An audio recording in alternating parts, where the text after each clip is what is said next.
making disciples, transforming lives. Kita perlu tahu tentang surga, kenapa? Karena supaya kita itu tahu bahwa iman dan pengharapan kita bukan hanya di bumi saja.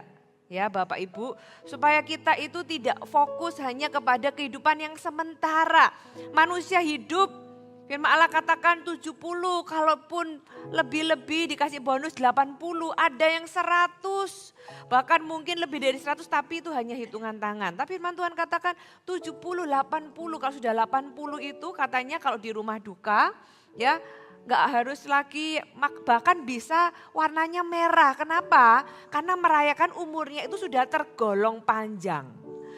Bahkan keluarga tidak harus pakai baju hitam atau putih karena dianggap yang meninggal ini sudah dapat bonus gitu ya, sudah berumur panjang. Padahal sepanjang-panjangnya kita hidup di muka bumi ini dibanding kita hidup setelah kita meninggal itu tidak ada artinya. Itu kayak 1/1 triliun gitu ya.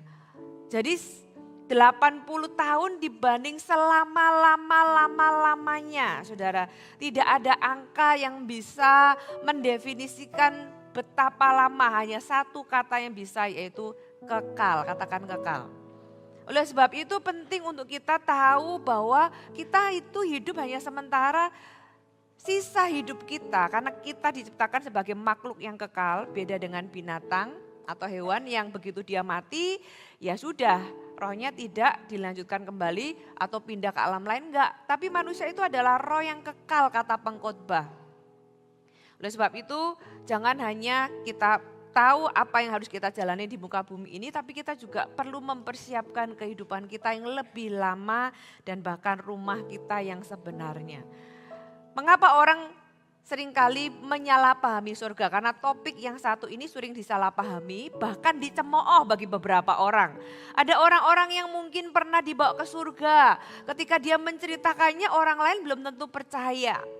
Ada orang yang pernah dibawa ke neraka, ketika dia menyampaikan peringatan bahwa di neraka tuh begini begitu, orang lain bisa mencemoohnya.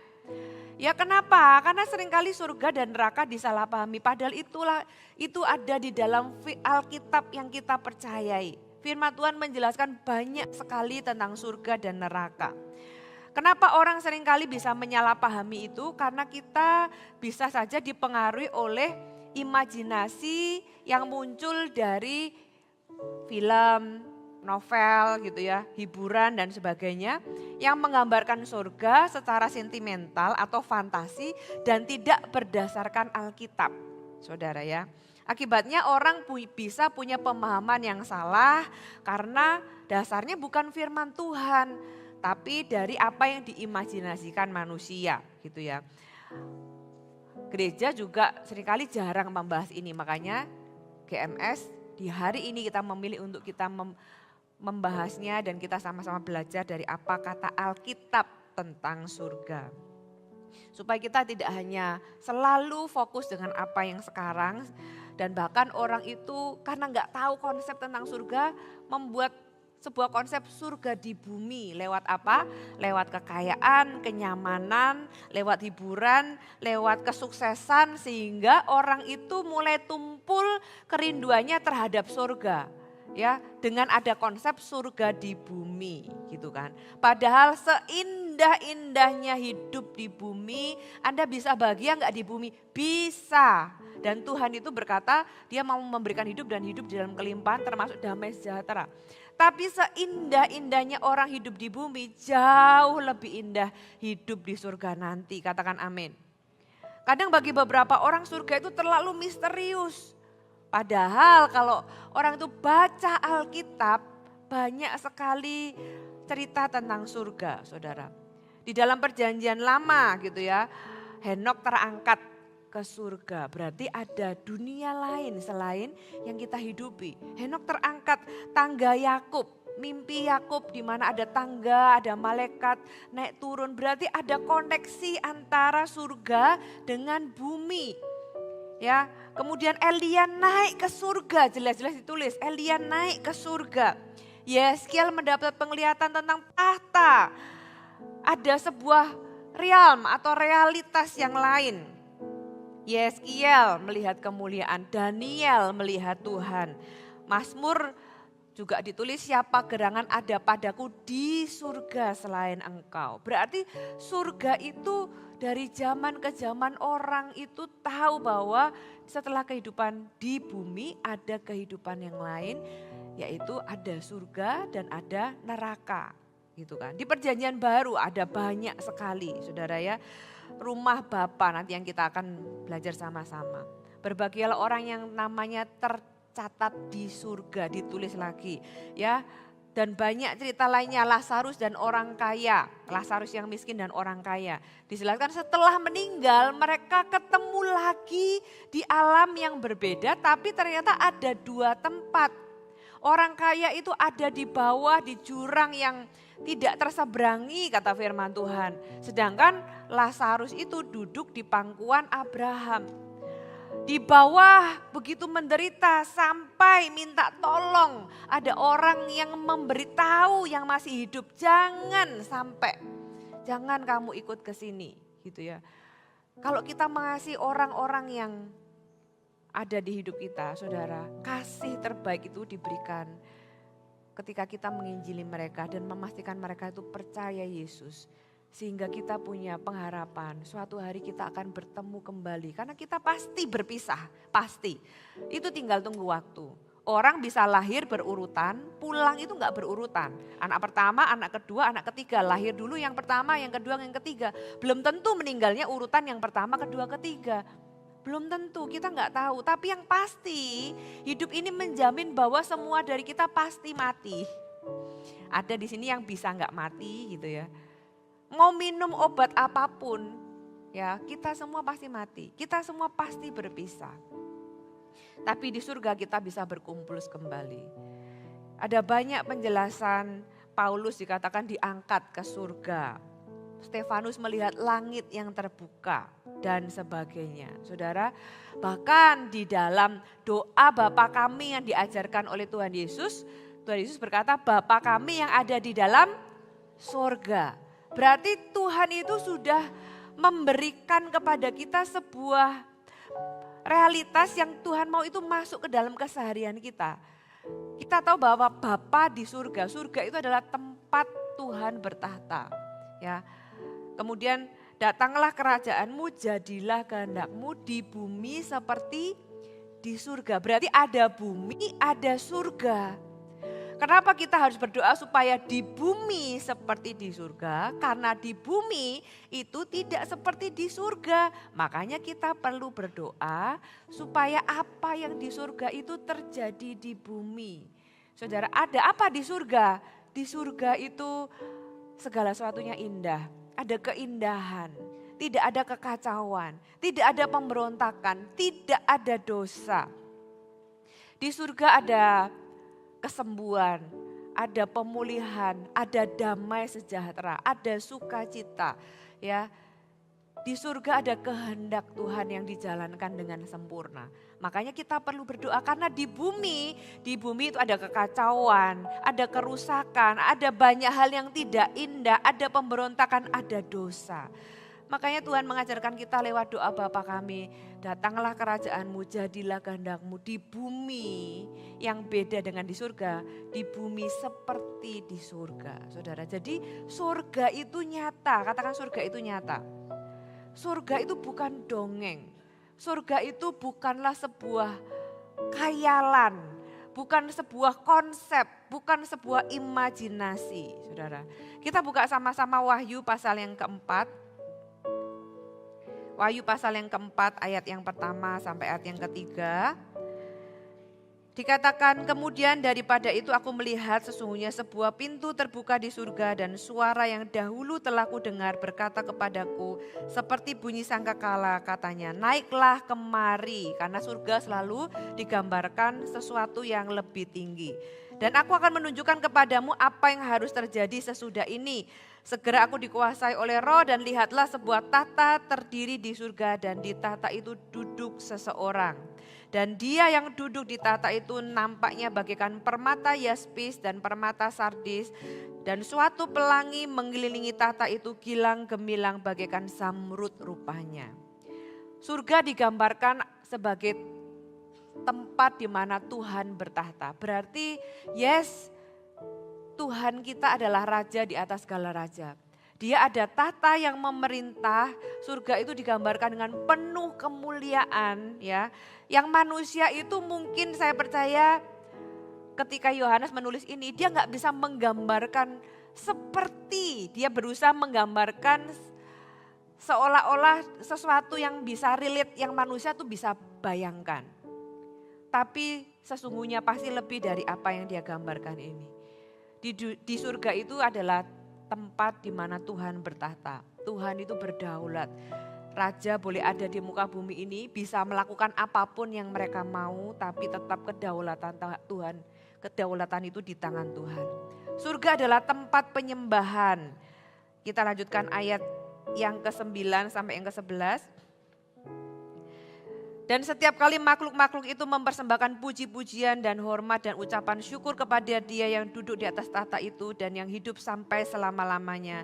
Maka tersungkurlah ke-24 tua-tua itu di hadapan Dia yang duduk di atas tahta itu dan mereka menyembah Dia yang hidup sampai selama-lamanya dan mereka melemparkan mahkotanya di hadapan tahta itu sambil berkata, "Ya Tuhan dan Allah kami, Engkau layak menerima puji-pujian dan hormat dan kuasa sebab Engkau telah menciptakan segala sesuatu dan oleh karena kehendak-Mu semuanya itu ada dan diciptakan." Selain surga adalah tahta Tuhan, surga adalah tempat di mana penyembahan itu terjadi sepanjang masa, saudara. Tidak ada orang yang bisa berkata melebihi Tuhan. Bahkan para tua-tua yang punya mahkota pun melemparkan mahkotanya, saudara. Ya, Yesus adalah pusat dari surga. Kita buka Wahyu 21. Wahyu 21 ayat yang ke-22 sampai 23. Atau kita baca dari ayat 21 ya, ayat 21 boleh? 21 ayat 21 sampai 23. Dan ke-12 pintu gerbang itu adalah 12 mutiara. Setiap pintu gerbang terdiri dari satu mutiara dan jalan-jalan kota itu dari emas murni bagaikan kaca bening. Saudara, saya waktu baca ini saya mikir ya kalau kita ini di bumi ngumpulin emas itu ya, dari surga itu dilihatnya kayak kita ngumpulin aspal, tau gak saudara? Karena di surga emas itu jadi aspal dan emasnya itu semurni itu sampai bening seperti kaca. Kayaknya di Indonesia, di bumi belum ada emas semurni itu sampai bening kayak kaca, saudara. Dan itu cuma ada di surga. Ayat 22, dan aku tidak melihat bait suci di dalamnya sebab Allah Tuhan yang Maha Kuasa adalah bait sucinya. Demikianlah juga anak domba itu. Dan kota itu tidak memerlukan matahari dan bulan untuk menyinarinya sebab kemuliaan Allah meneranginya. Dan anak domba itu adalah lampunya, saudara. Sebegitu terangnya bahkan matahari itu gak ada apa-apanya dibanding Sang Pencipta sendiri. Jadi surga pusatnya itu bukanlah apa yang ada, bahkan apa yang kita anggap berharga di bumi itu, yaitu emas yang katanya harganya bisa naik, bahkan terus-terusan naik, itu di surga itu kerikil, saudara. Maksudnya gini loh, bumi dengan surga itu apa yang berharga di bumi itu gak berharga di surga. Jadi begitu indahnya surga sampai kita mungkin tidak bisa terlalu membayangkannya. Tapi itu nyata dan kita perlu percaya. Tapi pusat surga bukanlah apa yang ada di dalamnya. Baik, di firman Tuhan menjelaskan di situ ada aliran air, di situ ada pohon kehidupan, di sana itu kota yang indah, bahkan ada bermacam-macam hal-hal yang indah. Sudah bisa baca di Wahyu 21, Wahyu pasal yang keempat. Dan banyak ayat-ayat di firman Tuhan, saudara. Tapi pusat dari surga adalah anak domba itu sendiri. Tidak lagi butuh bait suci, karena dialah Tuhanlah bait suci. Bait suci itu simbol sebenarnya. Tapi nggak perlu lagi ada simbol. Bukan hanya itu, kita baca Wahyu pasal yang ke-21 ayat yang keempat. Dan ia akan menghapus segala air mata dari mata mereka dan maut tidak akan ada lagi. Tidak ada lagi perkabungan atau ratap tangis atau duka cita sebab segala sesuatu yang lama itu telah berlalu. Hidup kita akan berlalu. Ada suatu hari nanti kita nggak akan menangis lagi. Tidak akan ada penderitaan, tidak akan ada air mata, tidak akan ada kesedihan, tidak akan ada sakit penyakit. Segala sesuatu yang ada di muka bumi ini itu akan berlalu, saudara. Ya, satu pelayanan yang tidak akan ada di surga adalah pelayanan FLC, saudara ya.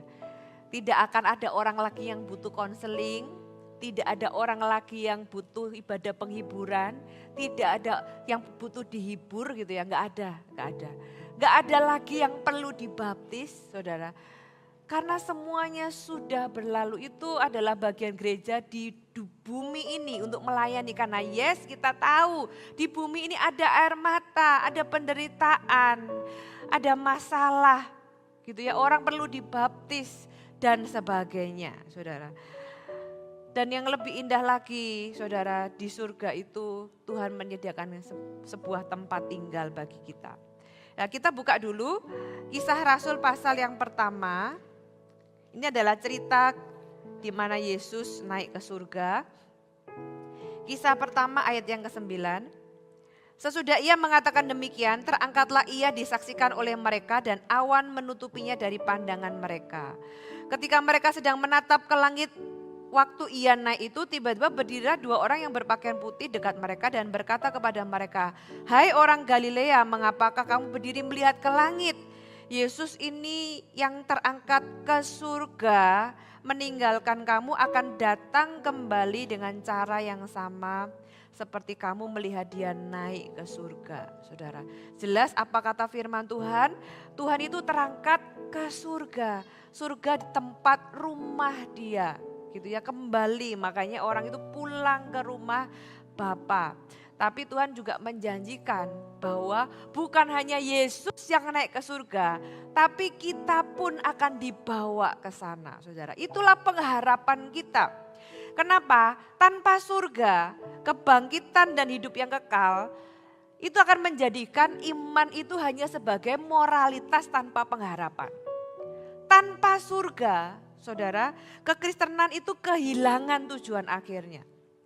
Tanpa surga maka penderitaan, ya, kita memikul salib, kita rela menyangkal diri, kita menderita demi Kristus, hidup dalam kebenaran. Kalau tanpa surga maka semua penderitaan dan kesetiaan orang percaya itu sia-sia karena gak punya nilai yang kekal. Namun dengan adanya surga, saudara, maka iman kekristenan kita itu bukan sekedar moralitas, tapi iman yang bernilai kekal. Tanpa surga, saudara, kita kehilangan maknanya, tapi dengan surga disitulah kita menemukan maknanya. Dan surga itu bukanlah sebuah konsep atau kondisi, tapi tempat yang nyata. Kita buka sama-sama Yohanes pasal yang ke-13. Yohanes pasal yang ke-13 ayat yang ke-33 kita baca. Ke-33 sampai ayat yang ke-38. Hai anak-anakku, hanya seketika saja lagi aku akan bersama-sama dengan kamu.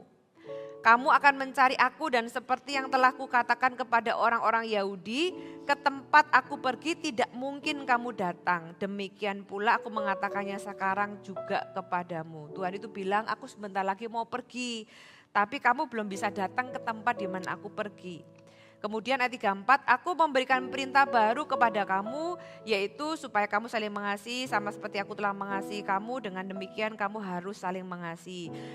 Dengan demikian semua orang akan tahu bahwa kamu adalah murid-muridku jikalau kamu saling mengasihi. Murid-murid gak berkomentar tentang perintah Tuhan Yesus untuk saling mengasihi, tapi komentarnya tentang Yesus mau pergi. Ayat 36, Simon Petrus berkata kepada Yesus, Tuhan, kemana engkau pergi? Jawab Yesus, ke tempat aku pergi engkau tidak dapat mengikuti aku sekarang. Tetapi kelak engkau akan mengikuti aku. Kata Petrus kepadanya, Tuhan, mengapa aku tidak dapat mengikuti engkau sekarang? Aku akan memberikan nyawaku bagimu. Jawab Yesus, nyawamu akan kau berikan bagiku. Sesungguhnya aku berkata kepadamu, sebelum ayam berkokok engkau telah menyangkal aku 3 kali. Saudara, ada beberapa pertanyaan yang ditanyakan Petrus di sini. Yang pertama, Tuhan, kemana engkau pergi? Berarti Tuhan itu memang ada waktunya Tuhan meninggalkan kita hari ini. Tuhan secara fisik tidak ada bersama-sama dengan kita. Tapi kenapa Yesus pergi gitu ya? Kemana Yesus pergi? Dijawab di pasal yang ke-14. Kita lanjutkan pasal 14. Janganlah gelisah hatimu, karena respon Petrus itu menunjukkan kegelisahan. Kegelisahan kenapa? Karena Tuhan gak bersama-sama dengan dia secara fisik lagi. Ada satu masa seperti kita hari ini. Tuhan ada di surga, tidak bersama-sama dengan kita. Dan itu bisa membuat orang itu gelisah. Dan firman Tuhan katakan, jangan gelisah hatimu, percayalah kepada Allah, percayalah juga kepadaku. Di rumah Bapakku banyak tempat tinggal, jika tidak demikian tentu aku mengatakannya kepadamu. Sebab, ini alasan kenapa Yesus naik ke surga. Sebab aku pergi ke situ untuk menyediakan tempat bagimu. Saudara, Anda punya tempat di surga. Anda gak akan homeless di surga. Sebelum kita minta inisiatif dari Tuhan lah. Tuhan berkata, aku pergi ke sana untuk satu tujuan. Menyiapkan tempat bagimu dan bagiku, kata firman Tuhan. Ya, ayat yang ketiga, dan apabila aku telah pergi ke situ dan telah menyediakan tempat bagimu, aku akan datang kembali dan membawa kamu ke tempatku. Bagaimana cara Tuhan datang kembali? Ada 2 cara. Yang pertama memang benar-benar Tuhan, katanya tadi di Kisah Para Rasul, Tuhan akan turun kembali. Tapi kalau Tuhan gak turun kembali dengan cara seperti dia naik ke surga, cara berikutnya adalah menjemput kita lewat kematian. Dan firman Tuhan ditulis di Mazmur dikatakan, betapa berharganya kematian orang-orang yang dikasihinya. Tahukah saudara, meninggal sebagai orang Kristen, meninggal sebagai orang yang dikasih Tuhan, itu berharga di hadapan Tuhan. Karena bagi Tuhan, ketika kita meninggal, itu adalah waktunya Tuhan itu membawa kita kembali. Itu kayak orang tua pergi ke sebuah tempat mendahului anaknya, ya untuk menyiapkan segala sesuatu, kemudian dia jemput anaknya untuk tinggal bersama dengan dia. Sudah lihat ayat ini itu lahir dari kerinduan Tuhan. Serindu-rindunya kita ke surga. Serindu-rindunya kita itu kepingin tinggal dekat dengan Tuhan. Tuhan lebih rindu. Karena semua inisiatif dan pemikiran itu bukan pertama-tama dari kita. Tapi dari Tuhan. Ya, jadi surga itu digambarkan sebagai rumah Bapa. Bukan hanya sebagai kerajaan di mana Tuhan bertahta, tapi di sana ada keintiman, kenyamanan, kehangatan, ada hubungan, ada tempat istirahat, saudara ya. Dan berikutnya, ayat yang keempat, dan kemana aku pergi, kamu tahu jalan ke situ. Kata Thomas kepadanya, Tuhan, kami tidak tahu kemana engkau pergi. Jadi bagaimana kami tahu jalan ke situ? Kata Yesus kepadanya, akulah jalan dan kebenaran dan hidup. Tidak ada seorang pun yang datang kepada Bapa kalau tidak melalui aku. Saudara, satu hal yang kita harus tahu dan yang kita percaya adalah Yesus satu-satunya jalan. Bukan salah satu jalan, bukan penunjuk jalan, tapi Yesuslah jalan. Saudara, saya kasih ilustrasi tadi pagi. Kalau saudara datang atau mau masuk ke sebuah tempat yang sulit Anda masuki gitu ya. Saudara, kalau Anda punya satu orang dalam, tanda kutip, lewat orang itu Anda bisa masuk. Saudara, kita bisa masuk ke surga itu bukan lewat sistem agama perbuatan baik, bahkan kita menyerahkan nyawa kita buat orang lain pun itu tidak membuat kita masuk ke surga. Karena manusia sudah jatuh ke dalam dosa, sudah kehilangan kemuliaan Allah. Saudara, sehingga kita perlu satu jalan, yaitu Yesus Kristus satu-satunya jalan, dan itulah pengharapan kita, saudara. Sebagai orang Kristen kita tidak boleh terjebak dengan segala sesuatu yang ada hanya di muka bumi ini. Ya seperti saya bilang tadi, percuma kita itu, sia-sia kita itu beribadah kalau kita gak punya pengharapan di surga. Ada satu ayat di 1 Korintus 15, 1 Korintus 15 ayat yang ke-17 sampai 19. 1 Korintus 15.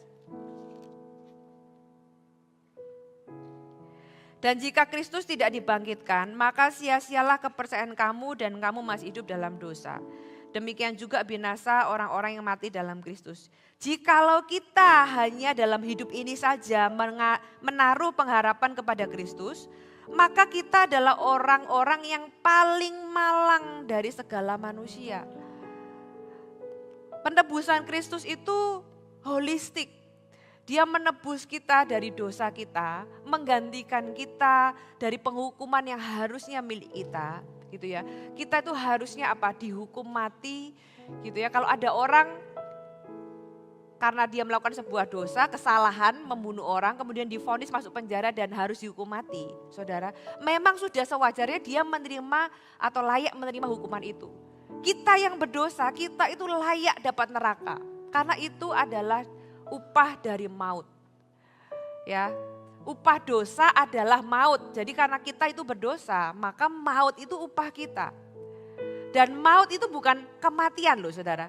Maut itu kematian selama-lamanya. Jadi mati itu hanyalah bagian dari perjalanan kehidupan kematian. Tapi maut, upah dosa adalah maut. Maut itu bukan sekedar mati menghembuskan nafas terakhir, bukan. Maut itu adalah kematian selama-lamanya dan tinggal di neraka. Itu arti kata maut, saudara. Nah, ada pribadi yang menggantikan kita dengan semua dosa kita, saudara. Yang harusnya kalau Anda membunuh, korupsi gitu ya, masuk penjara, bahkan misalnya narkoba atau apa gitu ya, masuk penjara dan dihukum mati, memang sudah seharusnya. Mungkin Anda berkata, aku bukan orang jahat. Anda gak perlu jahat, kita lahir itu sudah jahat. Kita lahir itu sudah jadi makhluk berdosa gitu ya. Dan tanpa Yesus kita gak akan ke surga. Tapi ada pribadi Yesus yang menggantikan semua hukuman kita. Kalau kita harusnya ke penjara kemudian dihukum mati, ada orang yang berkata aku aja yang menggantikan. Biar orang itu pulang ketemu sama keluarganya. Biar orang itu pulang sebagai orang bebas. Aku yang hukuman itu tetap harus dijalani. Harus ada orang yang membayar kesalahan. Ya, tapi ada orang yang menggantikan kita, yaitu pribadi Yesus yang digantung di atas kayu salib. Kalau tidak ada itu, saudara, percuma hari ini kita ibadah. Percuma hari ini kita datang memuji Tuhan, saudara. Karena kematian Kristuslah dia menggantikan kita. Oleh sebab itu kita punya jalan masuk ke surga, saudara. Dan kenapa Yesus bangkit? Kalau Yesus mati memang dia sudah menanggung dosa kita, saudara coba renungkan. Yesus sudah mati menggantikan kita gitu ya. Tapi Yesus bangkit menyatakan bahwa maut tidak berkuasa lagi atasnya dan atas anak-anak Tuhan. Di manakah sengatmu kata firman Tuhan, hai maut. Karena kalau Yesus gak bangkit, maka berarti Yesus itu kalah dengan maut. Karena dia mati. Tapi maut itu tidak mengalahkan dia, makanya dia bangkit dan bukan hanya bangkit. Dia naik ke surga. Kebangkitan Kristus itulah yang firman Tuhan katakan tadi. Kita akan jadi orang yang paling malang kalau kita itu cuma berharap kepada kebangkitan Kristus itu berdampak hanya di hidup kita yang sekarang. Padahal kebangkitan Kristus dan bahkan naiknya Yesus ke surga itu berdampak sampai kekekalan buat kita. Karena Yesus menyiapkan sebuah rumah bagi Anda dan saya, sebuah tempat yang indah, saudara. Dan Yesus adalah jalan satu-satunya. Jangan berpikir bahwa kekristenan itu hanyalah salah satu jalan. Saudara, sekali lagi, kalau gitu sia-sia Yesus mati di atas kayu salib. Kalau ternyata hanya dengan berbuat baik orang bisa masuk surga. Ya, kalau cuma bisa minum obat biasa, ngapain harus di kemo, gitu kan? Ngapain aku harus susah-susah? Beberapa minggu ini saya menemani salah satu orang yang di kemo gitu ya. Efek kemonya itu sampai bukan hanya rambutnya rontok gitu ya, kulitnya sampai terbakar dan sebagainya, nggak bisa makan, nggak bisa minum, pengennya muntah, pokoknya dengan segala efeknya, saudara. Buat apa dia itu harus menjalani semua penderitaan itu kalau ternyata ada jalan lain yang lebih gampang. Saudara, Yesus gak perlu mati kalau ada jalan lain. Tapi karena gak ada jalan lain, makanya Yesus mati dan bangkit untuk Anda dan saya. Hari ini sebuah kabar sukacita bahwa Yesus naik ke surga untuk menyiapkan rumah bagi Anda dan saya. Definisi surga terbaik itu adalah rumah Bapa. Jadi surga itu bukan tempat yang kosong, terus sepi gitu ya. Nanti di sana ngapain yang nganggur, garing gitu kan. Enggak, surga itu adalah tempat keintiman, kenyamanan, di mana ada hubungan pribadi dengan Tuhan. Di surga kita akan ketemu banyak orang, semua orang yang menerima Yesus sebagai Tuhan dan Juru Selamat. Itu kita akan ketemu di sana. Hanya hubungan kita tidak lagi seperti di bumi. Suami istri, orang tua, anak, uncle, auntie, grandpa, grandma itu cuma ada di bumi. Nanti Anda ke surga, Anda gak akan sebagai anaknya seseorang, Anda gak akan jadi suami atau istrinya seseorang. Itu Alkitab menjelaskan demikian. Kita gak akan jadi uncle antinya seseorang lagi, tapi kita itu berdiri pribadi, lepas pribadi di hadapan Allah sebagai ciptaan, sebagai orang-orang yang sudah ditebus oleh darah anak domba. Jadi nikmati hubungan Anda, perjuangkan hubungan Anda di bumi. Karena itu cuma ada di bumi, saudara. Nanti di surga kita nggak akan seperti itu lagi. Tapi kita akan ketemu di sana. Ya, kasih terbaik adalah memastikan orang-orang yang kita kasih itu terima Yesus sehingga selamanya kita tetap bisa berkumpul dengan mereka, saudara. Kita kembali ke ayat yang pertama tadi di Yohanes pasal yang ke-14.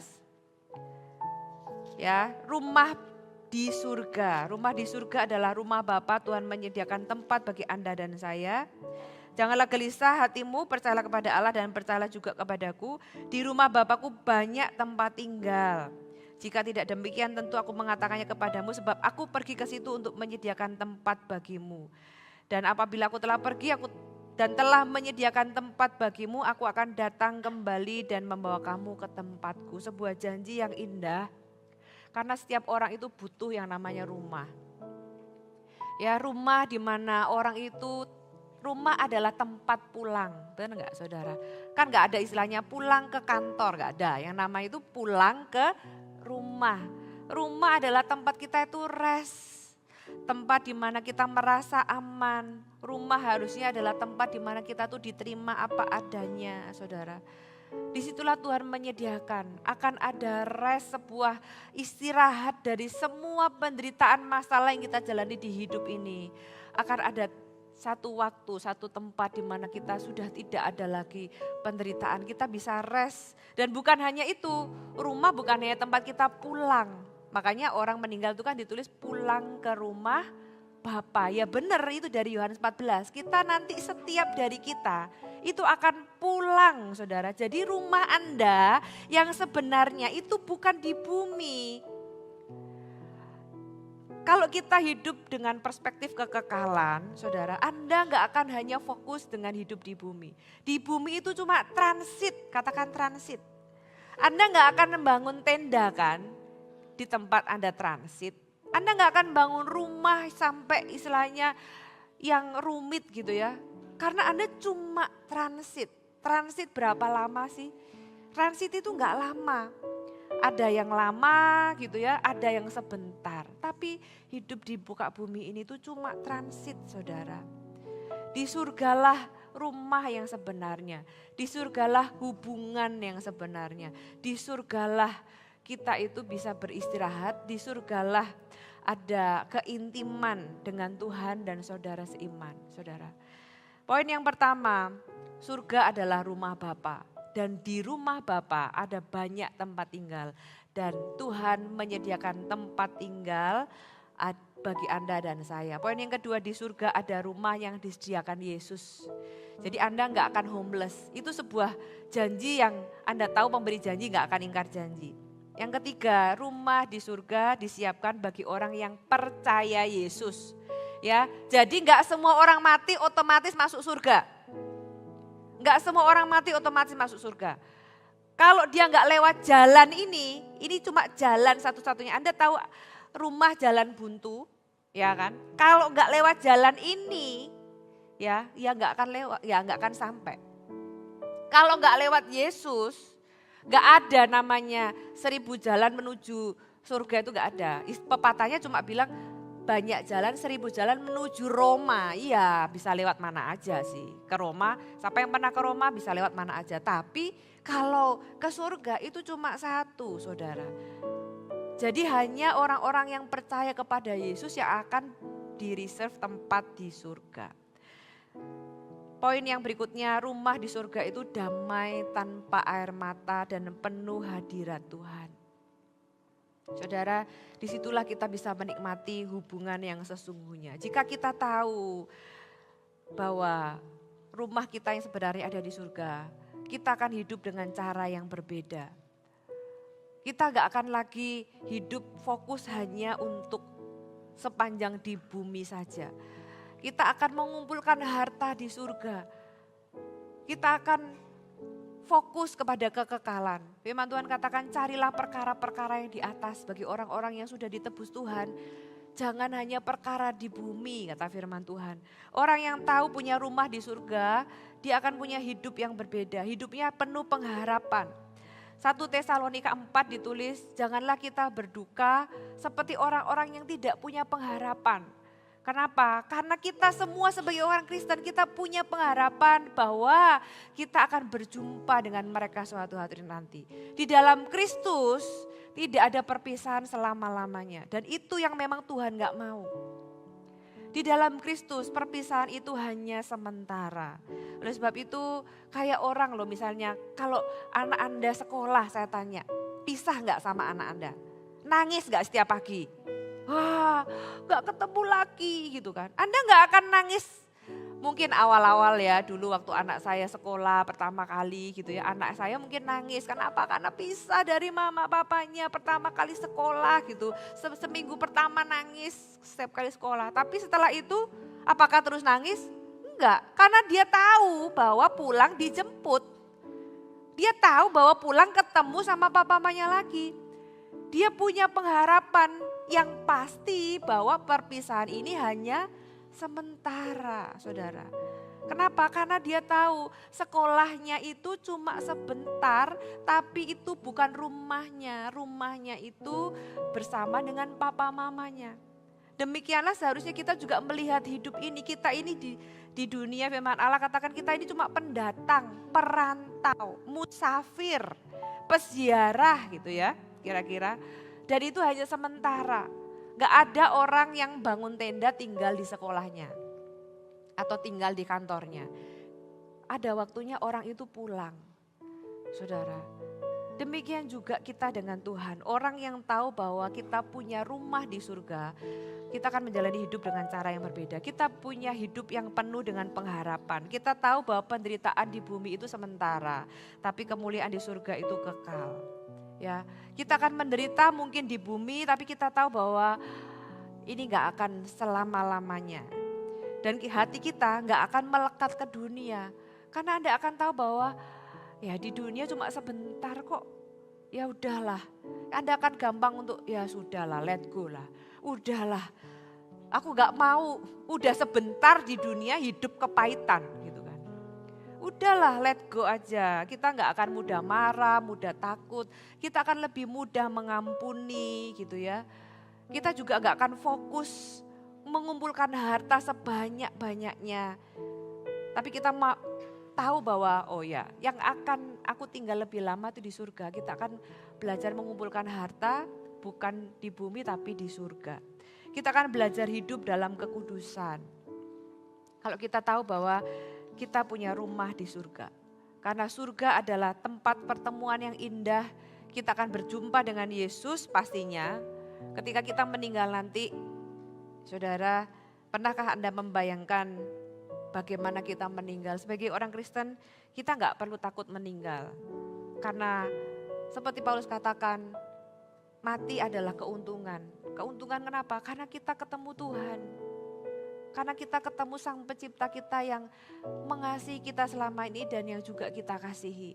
Mungkin kita akan menangis, kalau Tuhan izinkan kita bisa closure sama keluarga kita. Mungkin kita akan menangis berpisah dengan mereka, mereka juga berpisah dengan kita. Tapi kita menangis di dalam pengharapan, katakan pengharapan. Itu loh yang orang di luar Tuhan tidak miliki. Pengharapan di mana kita akan berjumpa kembali di surga yang kekal. Kayak orang pergi sekolah, kita tahu kita akan ketemu lagi. Mungkin nangis sebentar, kita perlu berduka, tapi berduka dengan pengharapan. Karena Tuhan menyediakan sebuah tempat yang baik. Dan kalau kita tahu orang-orang yang kita kasih meninggal, kita itu juga sedih karena berpisah. Tapi kalau kita tahu dia di dalam Tuhan, kita itu bisa lega. Lega kenapa? Karena hidup dia sudah jauh, sudah di tempat yang jauh lebih baik, lebih enak, lebih bahagia daripada kita yang ada di bumi, saudara. Oleh sebab itu hiduplah untuk perkara-perkara kekal, hiduplah dengan perspektif yang kekal, hiduplah dengan pengetahuan bahwa kita punya rumah di surga yang disediakan bagi Anda dan saya. Dan itulah rumah yang sejati, yang sesungguhnya. Yang kita akan menghabiskan waktu selama-lamanya di sana. Amin.